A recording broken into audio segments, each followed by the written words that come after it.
everyone. Today we will take you through a very current and relevant topic: how digital habits shape teen well-being. Our team has embarked on exploring the data science behind this and provide a timely solution regarding this through our business analytics proposal. Digital technology is part of daily life, especially for teenagers. Many spend a lot of time on screens, which can affect their sleep, schoolwork, and mental health. This study explores how young people use the internet and which habits have the strongest effect on their well-being. Instead of blaming screen time alone, it looks at the reasons and timing behind phone use. The findings offer practical guidance to help parents and schools support healthier digital habits. The main problem in education technology policy is that we only look at how many hours they spend on screens each day. This is not helpful because it does not show the difference between useful screen time like learning and harmful habits such as checking the phone too often. Because of this, schools and parents often use general rules like limiting screen time, which do not solve deeper problems like anxiety or poor school performance. Our study uses a new approach. Instead of just measuring screen time, we test whether detailed behaviors like how often someone checks their phone better explains anxiety and depression in young people. This matters because poor student mental health is causing serious emotional and financial strain on schools and communities. Solving this problem offers real benefits. For educational technology, it opens up tools that track and improve digital habits, not just limit time. For schools, it means moving away from blanket phone bans towards smarter, targeted policies that address compulsive checking and passive use.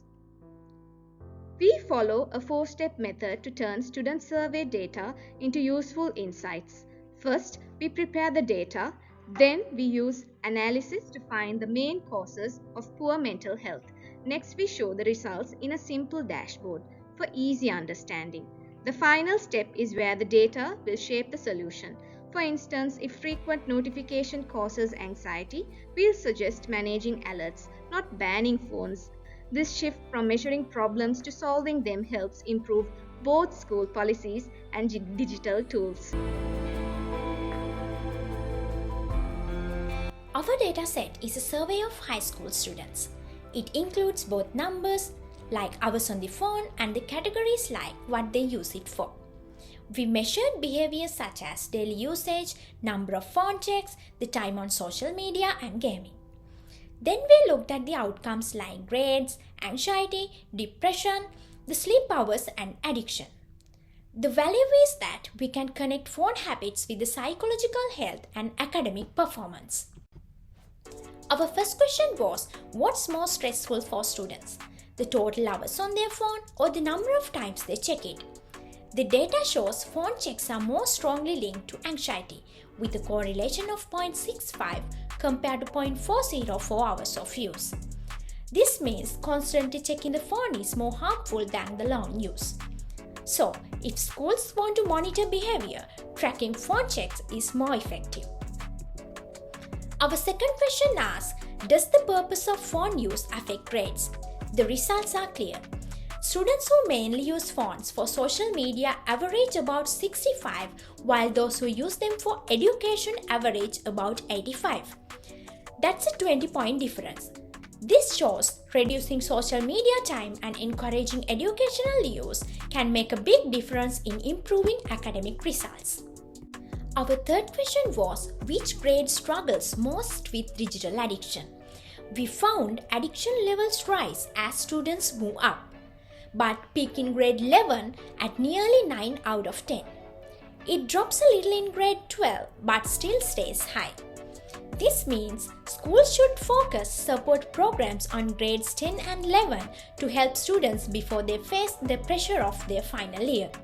Our fourth question was about sleep. We wanted to know how much screen time before bed is safe. The data shows that if students use their phones for more than 2.5 hours before bed, their sleep drops below 6 hours, which is too low. At 1 to 2 hours, they still don't get enough, only about 6.8 hours. The best result is when the screen time is limited to 1 hour. Then the students can sleep around 7.5 hours. So the advice for parents is clear. No more than 1 hour before bed. Our final question was, if we could block just one thing, should it be gaming or social media? The data shows social media is the bigger problem. Students who spend a lot of time on social media have depression levels of 8.5 compared to 6.5 of heavy gamers. That's a 30% higher. So, if developers want to protect mental health, the priority should be blocking social media.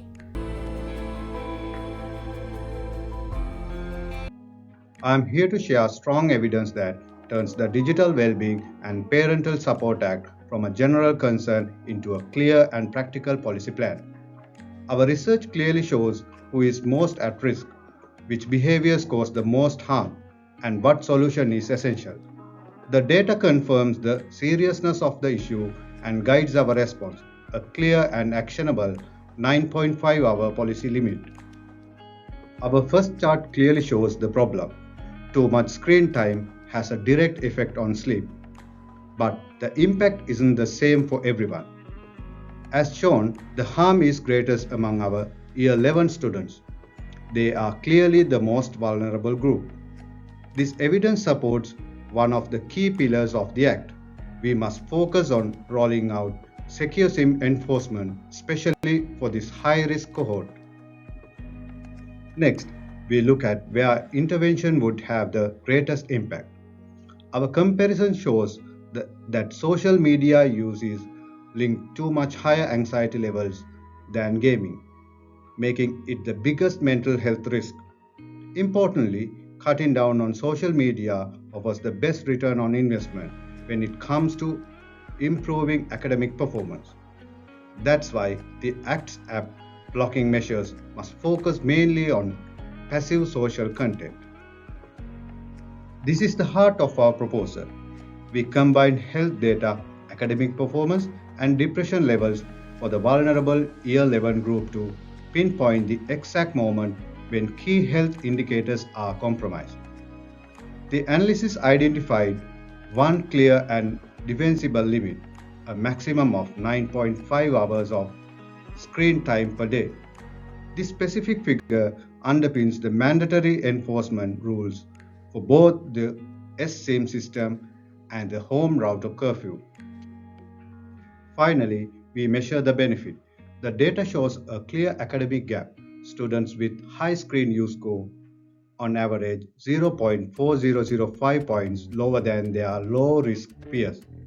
The positive news is that the DWPSA is expected to close this 0.4005 point gap.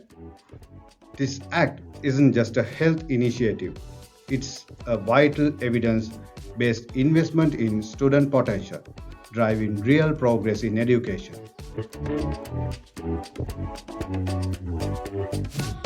Let me take you through website illustration.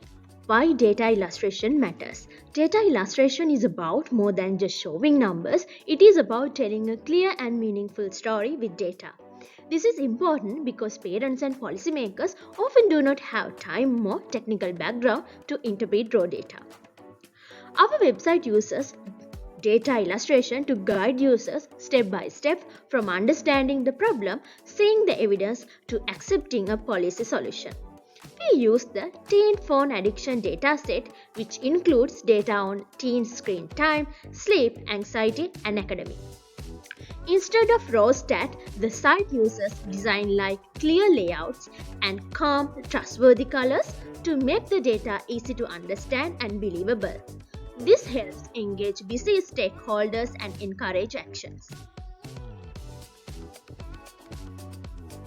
Moving on, how the site illustrates data effectively. The site design follow three main principles: clarity, authority, and controlled emotion. Color is important. Teal highlights key data and action buttons, signaling trust and focus. Warm colors like soft orange mark risk areas like sleep below 7 hours, while cool blue shows healthy trends. Typography makes key numbers like R equals to -078 bold and easy to find. Charts sit right beside the explanation so users can immediately connect data with meaning, reducing confusion. Together, these choices make the data clear, creditable, and persuasive. Data illustration as evidence for policy. The site charts do more than show data, they guide users toward specific policy points. The scatter plot shows sleep drops sharply with screening time, especially for 11th graders with strong correlation of R equals to -078. The bar chart shows social media causes 2.4 times more anxiety than gaming and reducing improves academically by 7%. The threshold plot shows 3.5 hours as the critical limit where depression peaks and sleep drops. These charts are paired closely with explanation so insights and evidence are inseparable. This marks a clear, strong cases for legislative action.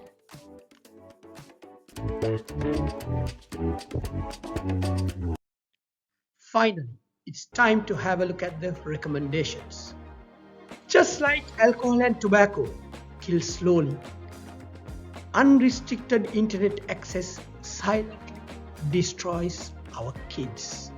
Suicide rates, anxiety, depression, all are on the rise. Internet addiction is now worse than heroin. So, why is the world silent? Where is our future generation heading to? How much more evidence do we need before we can act? Our data shows that more than 3.5 hours of daily screen time pushes teens into danger zone.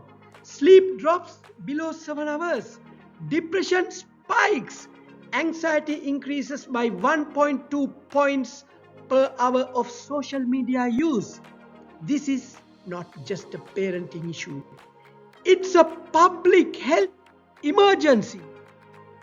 11th graders are the most vulnerable. 11th grade students show strong negative correlation between screen time and sleep at -0.78. These kids are at the edge. We must act now and not later. We propose a national policy with 3 key interventions. Number 1, secure SIM curfew enforcement. Mandate a special SIM card restricting non-essential application access from 9:30 p.m. to 7 a.m. to reduce sleep disruption in minors. Number 2, router-based screen time control. Enforce a 3.5-hour daily screen time limit across devices via segregated minor network to prevent platform switching. Number 3, social media restriction impact. Data shows restricting social media yields the highest academic ROI of 7%, emphasizing its priority in policy measures. This shifts responsibility from overwhelmed parents to a government-backed system. This isn't guesswork. It's data-driven, targeted, and effective. We are not blaming technology. We are only controlling the harm. Let's not wait for more victims. Let's support DWPSA, Digital Wellbeing and Parental Support Act. Protect our future. Act now for a better tomorrow.